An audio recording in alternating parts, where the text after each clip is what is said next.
So, how does ShipShape get the access we do from museums?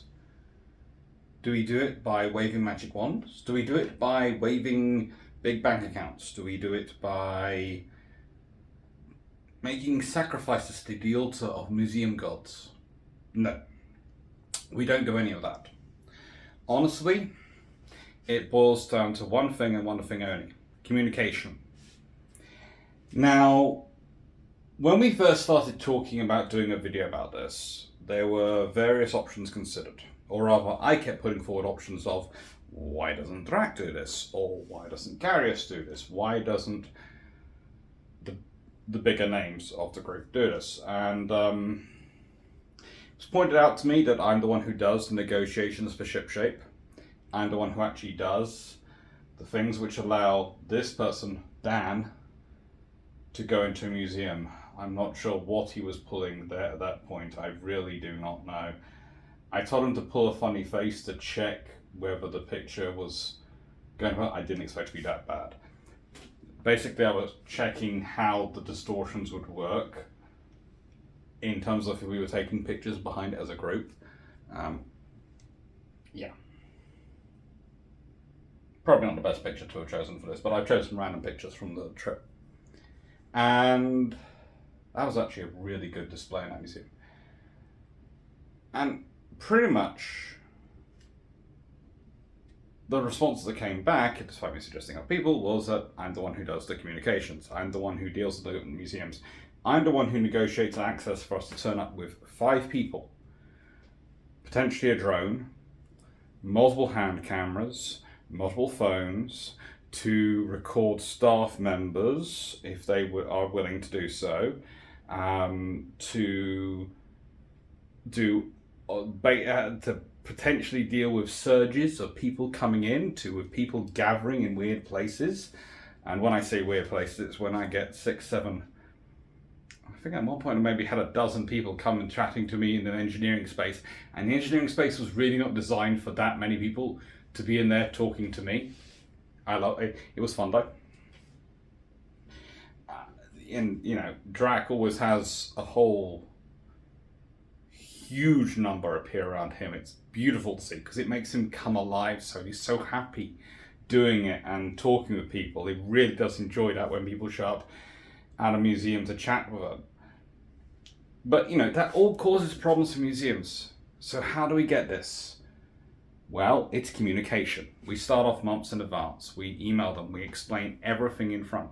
We explain we don't know what we don't know. We are completely honest. And that's how we build up communication, build a relationship that allows us to do these things. We are prepared to say, what do you think is the best part of your museum? Because sometimes museums don't put the best part of themselves on their own website. We try and profile every museum before we go to it, which is why sometimes you might be looking at us and going, why did you not go to this museum? Well, you might know it's really good, but if their website and no one doesn't tell us it's really good, and they don't tell us it's really good, and no one else has told us it's really good, we won't know it's really good to go to it. This is why every place we turn up, we end up leaving with a list of dozens and dozens of museums we have got to go visit. And we do. We do aim to go back and visit those museums, or we try and fit them in during the time we're there. But realistically, that's always going to be the challenge. Because what we're doing these videos about, and what is the mission statement of ShipShape in many ways, is to find those museums and make noise about them. Because museums are great things. And if they're properly supported, they are these centers of cultural heritage, of historic memory, that can bring it alive to generations and generations and open it up not just to the really geeky nerds of us who love to see, ships in all those rows and rows of model ships in some museums, but all those whose access to history comes through interaction, through dressing up, through all those things, because we want history to be a collective thing, to be a memory thing that we all embrace and learn from. And again, this comes back to what ShipShape does. We are very careful in explaining that's our mission. When we're going into a museum, our mission in that museum is to find the cool stuff in that museum and promote it. Our mission is to preferably make some really good videos out of that, that stuff.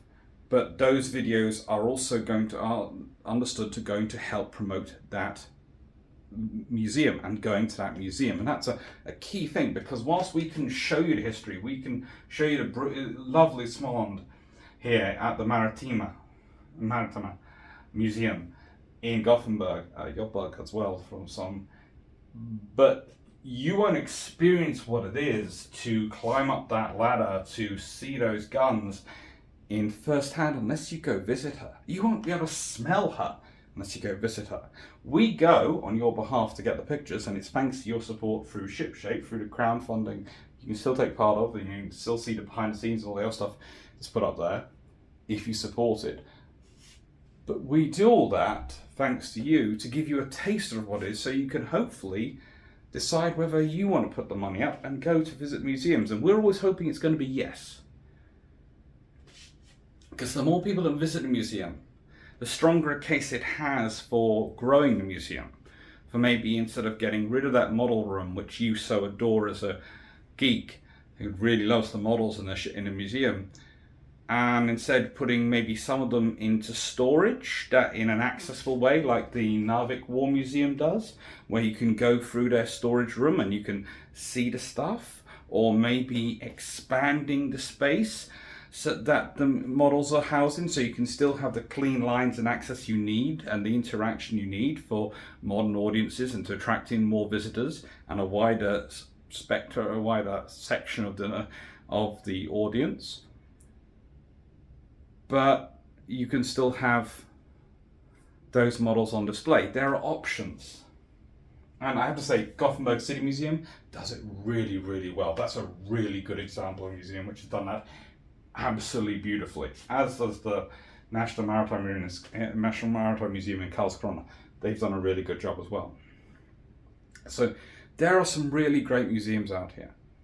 But again, all these are museums we've been communicating with for a long time. We try and build up a relationship with them for a long time. With the Australia trip, it was months in advance. For the Japanese trip, it was months in advance. And it always starts off with the same email, which is a massive email. It will make it a long email, but it explains everything. And why do I put that in one big email? Because then I'm sure we've started on a completely open basis. I've explained who we are, what we would like to do, what we expect from the museum, what we can offer the museum. I'm very careful to break those things down, to explain it clearly, so that if there is a difference in language, because again, some people would say, well, do you need to explain it clearly? Yes, you do. Because you need to be very clear and very precise, because if it has to be translated between languages, the words can change meaning in translation. So if you are precise and give the context, that hopefully will still retain the same meaning through translation if it goes to some people who are not necessarily English language first speakers. And that helps. And most importantly, with the museum relationships, it is about building a relationship. It is about building a two-way street. They will send us questions. They will ask us for details. They will want things from us. One of the things we often provide is insurance and proof of insurance or travel insurance. We provide details for security clearances if they're needed. All those things will go through well in advance before we arrive. We are not just showing up at the desk going, give us access. We are showing up and hopefully we've had a long-term conversation. We've had discussions going on for a long time, and we will then use those discussions will mean that when we show up, we are greeted as friends who are arriving, friends who they haven't met in person yet, but friends nonetheless.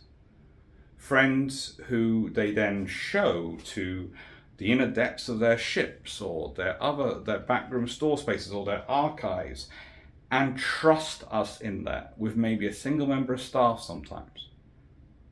And that's a huge amount of trust from a museum.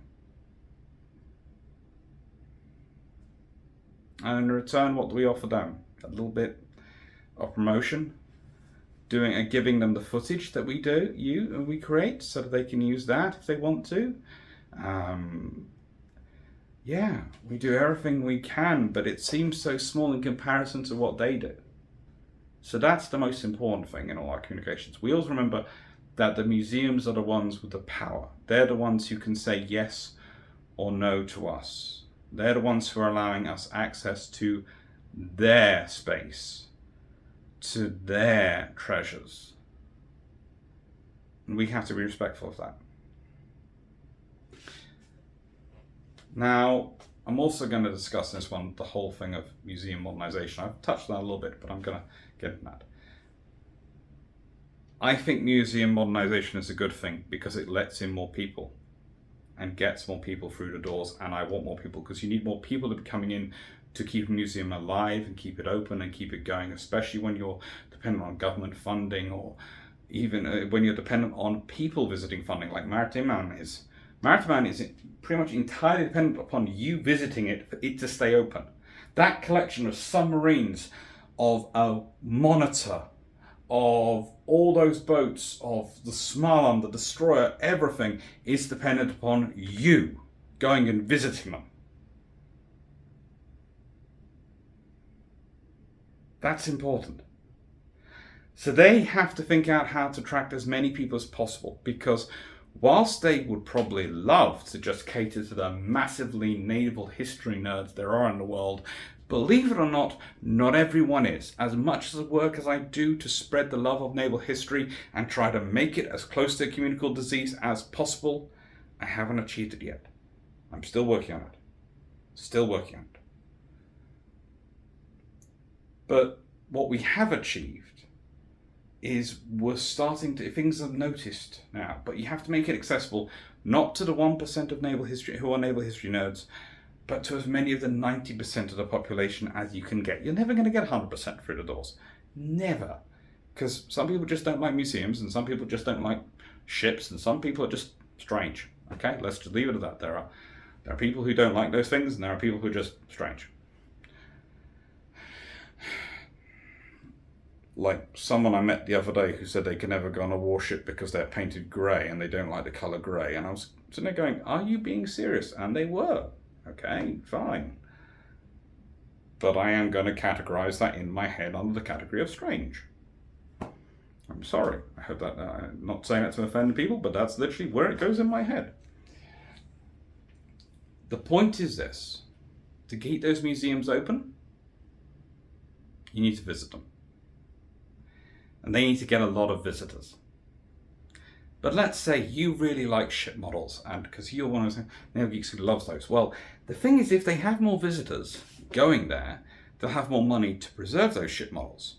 And maybe they'll find another space to display them. Maybe they'll put them in a, as I was touched on, in a storeroom and allow people access to that. Maybe they'll put them in a warehouse and they'll open them up 1 or 2 days a month, and people who are really interested can go and see them on those 1 or 2 days a month. Or maybe if there's enough people going around, they'll expand the museum. They'll actually expand the space. And so they'll create the space and movement area that they want to create for those people visiting, but they'll still be able to keep the same amount of models in there. Those are all options if we go to them. So yeah, that's how YouTubers work with museums. Communication, building a relationship over long term. And I would say also one of the things we do in ShipShape, because we think about this, is if you're an individual creator who's traveled a long way and you're turning up in a museum and you're doing your best to them, then it's understandable if they offer a free ticket, you're sensible accepting it. But one of the things we do, especially because and we are funded by you for crowdsourcing ShipShape, we always pay for our tickets. They always offer them for free and we always pay for them. Why? because there's 5 of us turning up. And frankly, that's a lot of ticket money gone if we don't. Anyway, thank you.